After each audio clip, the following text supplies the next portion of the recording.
Naquele tempo, vendo Jesus as multidões, subiu ao monte e sentou-se.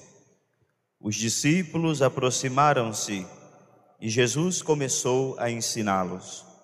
Bem-aventurados os pobres em espírito, porque deles é o reino dos céus.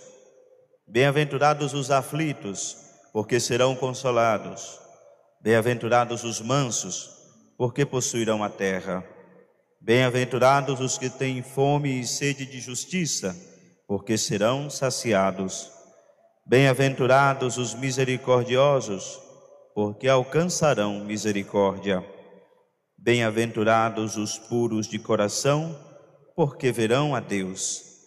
Bem-aventurados os que promovem a paz, porque serão chamados filhos de Deus. Bem-aventurados os que são perseguidos por causa da justiça, porque deles é o reino dos céus.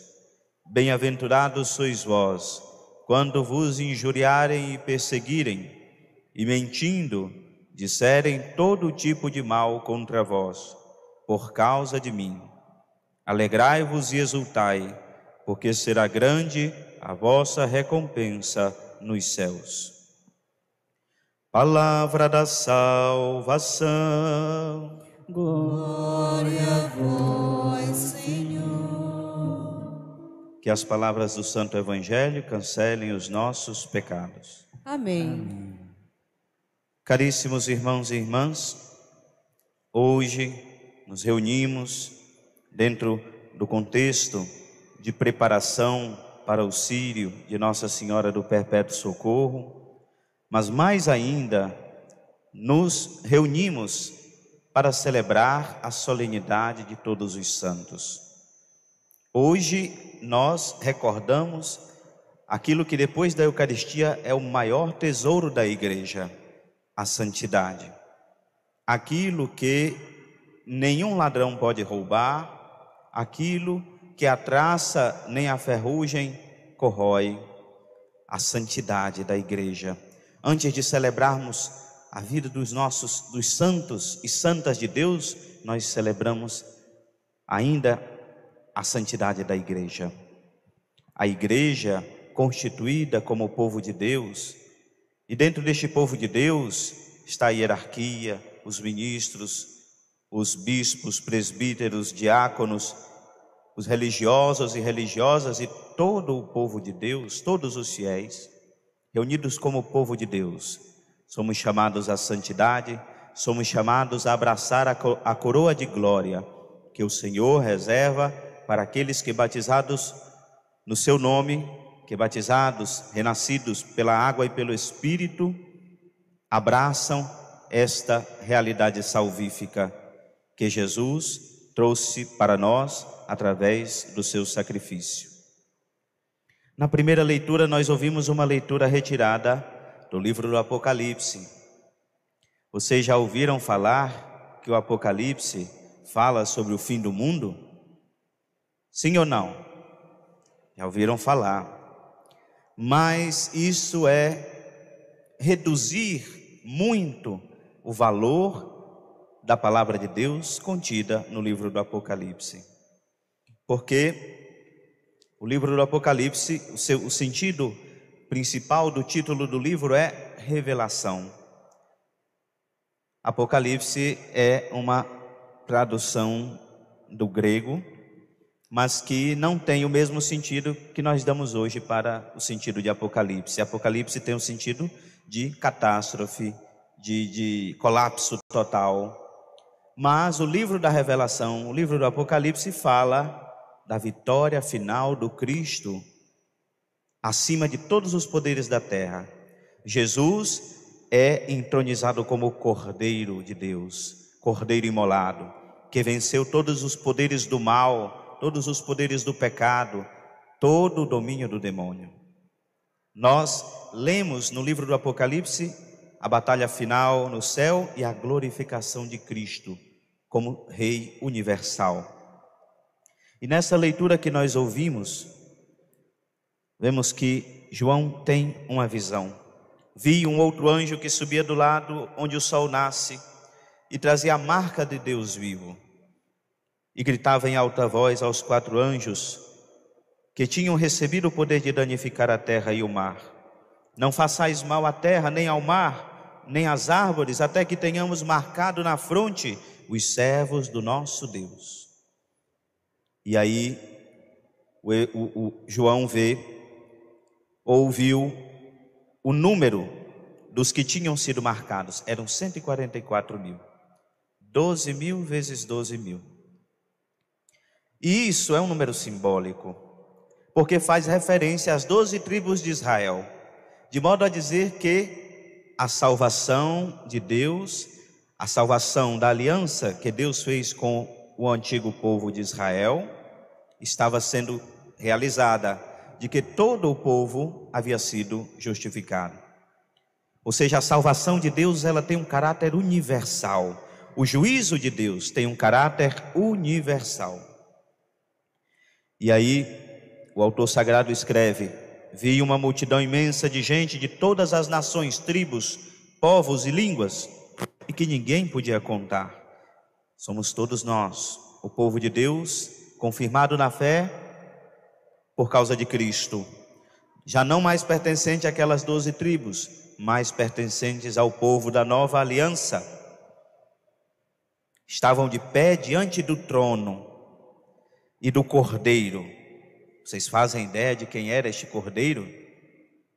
Muitas vezes na iconografia religiosa, litúrgica, Jesus Cristo é representado como Cordeiro, tanto para fazer alusão ao Cordeiro da antiga aliança, que era sacrificado no período da Páscoa. Jesus é o Cordeiro de Deus que tira o pecado do mundo, como nos diz São João Batista.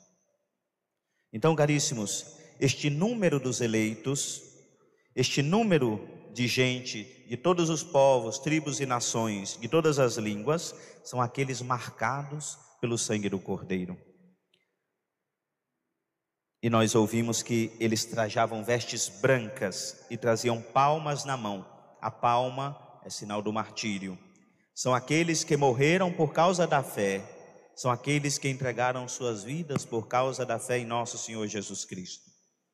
E aquela porção do povo havia saído da grande tribulação e havia sido justificada. Representava o povo marcado com o sinal de Deus. E este povo clamava em alta voz: a salvação pertence ao nosso Deus, que está sentado no trono e ao Cordeiro. Então nós vemos no livro do Apocalipse esta vitória do Cristo, do Cordeiro imolado, do Cristo que apaga o pecado, que nos salva do cativeiro da morte, do cativeiro do demônio. Nós devemos querer fazer parte deste número dos justificados, daqueles que foram lavados pelo sangue do Cordeiro, como diz as Escrituras. E nós ouvimos na segunda leitura, São Paulo, na primeira carta de São João, ouvimos que: vede que grande presente de amor o Pai nos deu, de sermos chamados filhos de Deus. Nós somos chamados filhos de Deus, mas não é simplesmente porque nós queremos ser filhos de Deus. Nós somos filhos de Deus por causa do nosso batismo. E nós nascemos para a vida divina através do nosso batismo. E o batismo é a porta de entrada para a santificação. É porque fomos batizados em nome da Trindade Santa, é porque abraçamos a cruz de Cristo, é que podemos ser perdoados e ser santificados. São João ainda escreve: desde já nós somos filhos de Deus, mas nem sequer se manifestou o que seremos. Lembram da imagem do Apocalipse? Aquilo já é a visão da glória futura. E São João diz: ainda não se manifestou tudo o que seremos, quando herdaremos o reino dos céus. Mas sabemos que quando Jesus se manifestar, isto é, ele diz, quando Jesus vier em sua glória, seremos semelhantes a ele. Santificação, santidade, cristificação. Na espiritualidade cristã oriental, eles não falam de santificação, eles falam de deificação, isto é, o fiel que busca ser imitador de Deus, busca seguir o caminho de Deus, e que nós, católicos latinos, de tradição romana, latina, ocidental, chamamos de santificação, processo de santificação.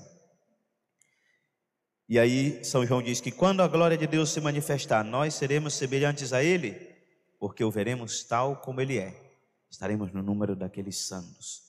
Se Deus assim permitir, estaremos no número daqueles que foram lavados, purificados no sangue do Cordeiro e que podem contemplar Deus face a face. No Evangelho que nos foi proclamado, Jesus nos apresenta, é o capítulo 5 de Mateus, Jesus nos apresenta o verdadeiro caminho da santidade. Quer uma cartilha para buscar a santidade? Leia as bem-aventuranças. As bem-aventuranças. Jesus sentado em um monte, ou seja, primeiro que ele se senta, a posição de quem está sentado é a posição de quem ensina. Jesus, do alto do monte, prega aos discípulos e diz o seguinte: bem-aventurados os pobres em espírito, porque deles é o reino dos céus.